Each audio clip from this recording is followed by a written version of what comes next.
तो mental math कक्षा 10 का अगला भाग कर लेते हैं। मैं हूं हरी सर और आप सभी बच्चे देख रहे हैं आपका अपना यूट्यूब चैनल जिसका नाम है maths with Hari sir special Hindi medium के बच्चों के लिए।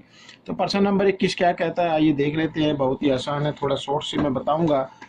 तो इसमें आप ज़्यादा से ज़्यादा प्रैक्टिस कीजिए और सभी क्विज में पार्टिसिपेट कीजिए। तो देखो यहाँ पर प्रश्न नंबर 21 क्या कहता है, यदि बहुपद z की घात 2 जमा 13z घटा p का एक शून्यक दूसरे शून्यक का व्युत्क्रम हो तो p का मान बताना है। यानी एक शून्यक दूसरे शून्यक का क्या हो, व्युत्क्रम हो। यानी यहाँ पर मान लीजिए पहला शून्यक अल्फा है तो दूसरा शून्यक 1/अल्फा, इस तरीके से व्युत्क्रम हो। अब p का मान बताना है तो p तो गुणनफल में आता है, ये योगफल में आता है। तो गुणनफल है तो इन शून्यकों का गुणनफल कर लेंगे और बराबर यहाँ पर क्या करना है आपको, जो गुणनफल होता है शून्यकों का उसको लिख देना, घटा p बटे a, यानी c बटे a होता है। तो एक कुछ नहीं तो एक मान लीजिए और ये a से a कैंसिल हो गया और यहाँ पर घटा p बराबर 1 आ गया।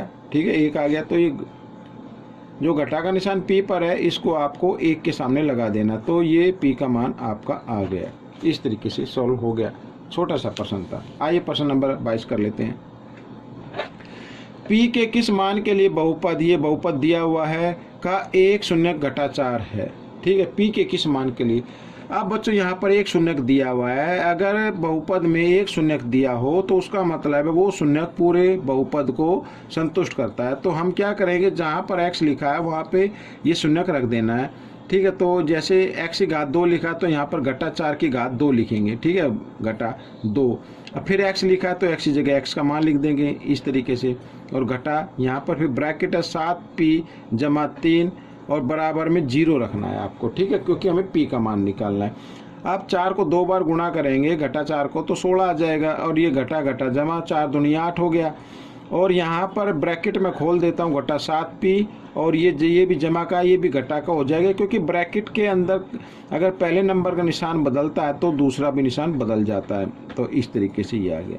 अब 16 और 8 24 होते, 24 में से 3 घटा दीजिए बच्चों, 21 आएगा। 21 इधर जमा का होगा और बराबर के साथ से जब इधर लेके आएंगे हम दाई तरफ तो घटा का हो जाएगा। तो 7p घटा 7p बराबर घटा 21 हो जाएगा। घटा से घटा का निशान आपको काट देना है और p का मान आपको निकाल लेना है। तो 21 7 इधर गुणा में था, इधर आकर ये भाग में आ गया, तो 7 से इसको भाग किया तो 21 को जब 7 से भाग करेंगे तो 3 आ जाएगा। तो p का मान बच्चों 3 आ गया। तो ये आपका उत्तर बन गया। आइए करते हैं प्रश्न नंबर 23। प्रश्न नंबर 23 क्या कहता है, यदि बहुपद, ये बहुपद दिया हुआ है, ठीक है, का एक शून्यक 1 है तो a का मान बताना है। अब फिर वही दिया है, बिल्कुल प्रश्न नंबर 22 की तरह है। इसका एक शून्यक दिया हुआ है तो इसका मतलब ये शून्यक इस बहुपद को सेटिस्फाई करेगा। तो जहाँ पर x लिखा है वहाँ पर हमें 1 लिख देना है, तो a का मान हमें निकाल लेना है। तो यहाँ पर x की घात 2 है तो a की घात 2 लिख दीजिए घटा 3, और यहाँ पर a घटा 1 और यहाँ पर फिर 1 आ जाएगा घटा 1 और बराबर इसको रखना 0 के। ठीक है, तो 1 को 2 बार गुणा करेंगे तो 1 ही रहेगा, तो यानी कि कहने का मतलब है a रहेगा इधर, और घटा जमा घटा गुणा कर देते हैं 3a आ जाएगा। ठीक है, और घटा से घटा की गुणा करेंगे जमा 3 एकम 3 और घटा 1 बराबर 0। ठीक है, 3a और ये घटा का है और इधर ये a जमा का है, तो घटा जमा घटा तो घटा 2a आ गया। और यहाँ भी बच्चों देखो 3 और में से 1 घटा देंगे तो 3 में से 1 घटाएंगे तो 2 आएगा, बड़े नंबर के सामने जमा के से जमा का आ जाएगा इस तरीके से। अब हमें क्या निकालना, a का मान निकालना है।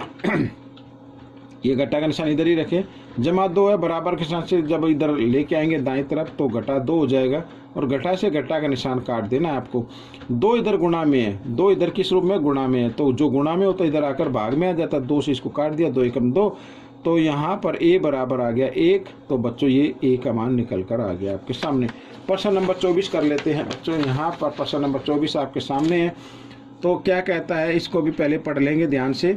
यदि बहुपद a x की घात 2 घटा 5x जमा c के शून्यकों का योग और गुणनफल 10 है तो a और c का मान बताना है। बहुत ही आसान है बच्चों, यहाँ पर कहा है कि योग भी 10 है और गुणनफल भी 10 है, तो हमें a और c का मान बताना है।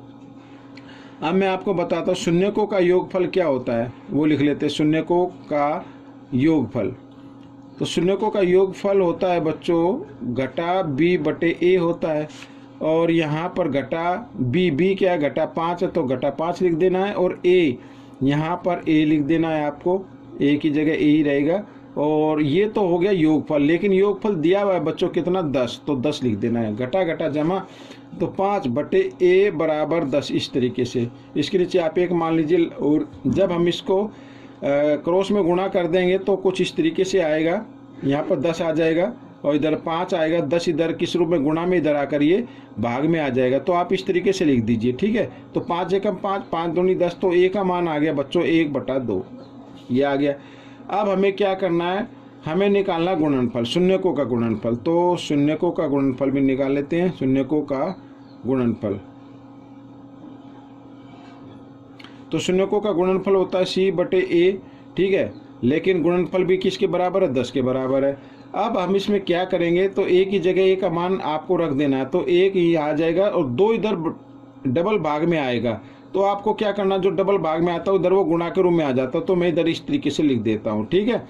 या फिर आपको अगर ऐसे समझ में ना आए तो आप इस तरीके से कर सकते हैं। देखो मैं आपको बताता हूँ, यहाँ पर c और ये जो बटे का निशान होता है ना, ये भाग का निशान होता है असल में, तो यहाँ पर a लिख दीजिए और बराबर 10, ऐसे कर सकते हैं। तो c भाग a का मान कितना, 1/2 है बराबर 10। तो इधर तो c भाग का निशान बदल देना गुणा में, और जब गुणा में बदलते तो अगले जो नंबर होता है उसका हम उल्टा कर देते हैं, 2/1 बराबर 10। तो आ गया ना फिर वो, तो c का मान निकालना है, तो 2 इधर गुणा में इधर आकर ये भाग में आ जाएगा, तो 2 से भाग किया 10 को तो आ गया 5, तो c का मान आ गया 5। तो मैं यहाँ पर लिख देता हूँ बच्चों, a का मान तो आ गया 1/2 और c का मान आ गया बच्चों 5। ये आपका उत्तर बन गया, ठीक है। आइए करते हैं इस भाग का आखिरी प्रश्न हल। तो क्या कहते हैं, यदि अल्फा और बीटा ये बहुपद दिया के शून्यक है तथा अल्फा माइनस बीटा बराबर 1 हो तो p का मान बताना है। p का मान यहाँ पर हमें बताना है। आइए करते हैं, कैसे करना है, बिल्कुल थोड़ा सा दिमाग लगाना है। अब देखो अल्फा बीटा बहुपद के क्या शून्यक है। अब यहाँ पर ये अल्फा और ये माइनस बीटा ये दिया हुआ है और ये बराबर किसके 1 के, तो हम क्या करेंगे, दोनों जो पक्ष है दोनों का वर्ग कर दीजिए। इस तरीके से कर सकते हैं दोनों का वर्ग। अब 1 का वर्ग तो 1 ही रहेगा, तो यहाँ पर a घटा b यानी अल्फा और माइनस बीटा भी आप इसको बोल सकते हैं, a घटा b भी बोले तो भी गलत नहीं, क्योंकि आप इसको सोल्व कर रहे हैं, तो बराबर 1। अब ये a घटा b ये बराबर होता है, मैंने पहले भी बताया है कि a घटा b अगर दिया हुआ है, a घटा b की 2 दिया हुआ है, तो ये होगा a जमा b की घात 2 और घटा 4ab के, ठीक है, इस तरीके से। तो इसकी जगह हमें क्या लिख लेना है, ये लिख लेना है a जमा b की घात 2 और घटा 4ab यानी अल्फा बीटा, ये गुणनफल में है, ठीक है, और बराबर 1, ये याद रखना है। तो हमें एक्चुअली में ये मान निकालना है, p का मान निकालना है इस इक्वेशन में, इस समीकरण में या इस बहुपद में रखकर, ठीक है। अब सबसे पहले शून्यकों का योगफल क्या होता है वो निकाल लेते हैं। शून्यकों का योगफल, शून्यकों का योगफल क्या होगा बच्चों, यानी अल्फा प्लस बीटा होता है, अल्फा प्लस बीटा यही होता है, यानी कि घटा b बाई a होता है और घटा यहाँ पर बराबर घटा b क्या है बच्चों, ये रहा घटा 3 है, तो यहाँ पर घटा 3 रख देंगे, ठीक है। घटा a तो कुछ नहीं, तो 1 मान लीजिए, घटा घटा जमा, तो ये आ गया बच्चों, ठीक है। अब शून्यकों का गुणनफल भी निकाल लेते हैं, शून्यकों का गुणनफल। तो शून्यकों का गुणनफल अल्फा और बीटा यानी होता है c बटे a होता है, और c क्या है, p है, तो p बटे 1 यानी p आ गया, ये गुणनफल आ गया।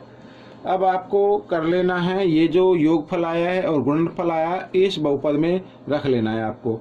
अब ये अल्फा प्लस बीटा यानी ये योगफल है, योगफल की जगह क्या लिख रहे हैं, 3 लिखना है, 3 की घात 2 घटा 4, और ये गुणनफल है अल्फा बीटा, गुणनफल कितना p, तो p लिखना है, और बराबर कितना 1, तो 1 लिख देना है इस तरीके से, ठीक है। आइए 3 को 2 बार गुणा करेंगे, 9 आ जाएगा बच्चों यहाँ पर, और घटा 4p बराबर 1। अब 9 इधर जमा का है, बराबर के साथ से इधर लेके आओ दाएं तरफ, तो ये घटा का हो जाएगा, तो 4p बराबर 1 घटा 9 इस तरीके से, और 9 में से घटाएंगे तो कितना आ जाएगा, 8 आएगा, लेकिन घटा का आएगा क्योंकि बड़े नंबर के सामने घटा का निशान है। अब ये घटा से घटा का निशान कट गया, p का मान निकालना है, तो 8 4 इधर गुणा में, इधर आकर ये भाग में आ गया। ठीक है, तो 4 से भाग कर देंगे 8 को, तो 4 एकम 4, 4 दूनी 8, तो पी का मान बच्चों आ गया 2। तो बच्चों ये आपका प्रश्न हल हो गया। साथ ही ये भाग भी पूरा हो चुका है। अगर आपको ये वीडियो अच्छी लगी तो इसे लाइक और शेयर करना बिल्कुल ना भूलें। अब मिलेंगे अगले भाग पर, तब तक आप प्रैक्टिस करते रहिए और मेरी वीडियो देखने के लिए आप सभी बच्चों का धन्यवाद।